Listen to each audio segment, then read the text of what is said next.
Good afternoon, everyone. We are following breaking news for you. Vaccine clinics in our state are suspending the use of the Johnson & Johnson COVID-19 vaccine for now. The vaccine has already been given to 6.8 million Americans, and now investigators are looking into 6 reports of rare blood clots found in 6 women who received the vaccine, who are all between the ages of 18 and 48. We know that this is raising a lot of questions for you, and we are working to get you some answers. Governor Ned Lamont is expected to speak about this any minute, and we'll be sure to bring that to you as soon as that happens. Now, this all came about after the CDC and the FDA announced this morning that they recommend temporarily shelving the Johnson & Johnson shot. We're recommending this pause while we work together to fully understand these events, and also so we can get information out to healthcare providers and vaccine recipients. So let's begin with our team coverage as the state works to pull back the Johnson & Johnson vaccines. New Haven Bureau Chief Matt McFarland is live, where the mayor and city officials have been busy discussing what they're going to do in response to this news. Matt? Well, Nicole, as you said, we're talking about 6 cases nationwide out of roughly 7 million doses, so not very common, but local leaders, health experts say they don't want to take any chances until they can get a little more information. That's important because just last week here on the New Haven Green, between the FEMA mobile clinic and some federal pop-ups, roughly 2,000 New Haven residents got the Johnson & Johnson vaccine. This morning, New Haven announced it would be pausing the use due to those health concerns. Now, while New Haven's health department is not using the J&J shot, its partners at the federal level, including that FEMA clinic, along with Griffin Health's mobile clinics, are. In fact, one walk-up clinic scheduled for today will instead be held tomorrow.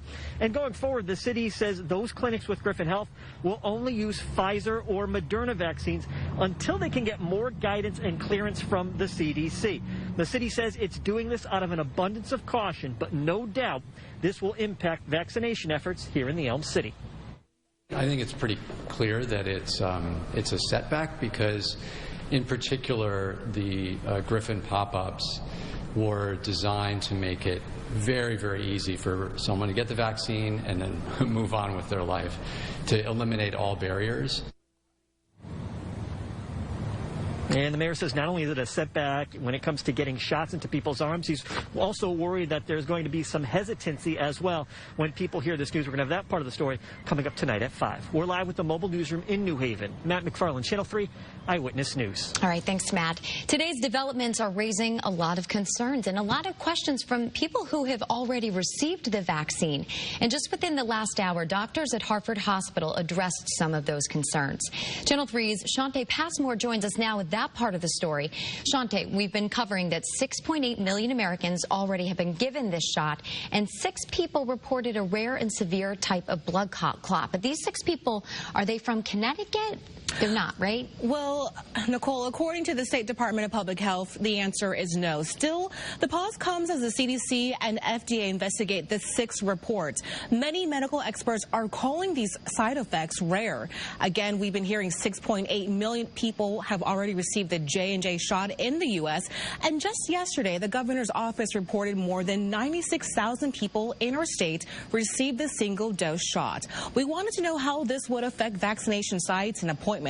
Hartford Healthcare tells us this won't significantly impact its clinics since it mostly relies on the other vaccines. I did ask, given the rare cases, does the healthcare provider still consider the J&J vaccine safe? This disorder happens spontaneously. So when as you're looking at just 6 cases among the millions of doses that have been administered, I don't think that I would right now say that the vaccine is not safe.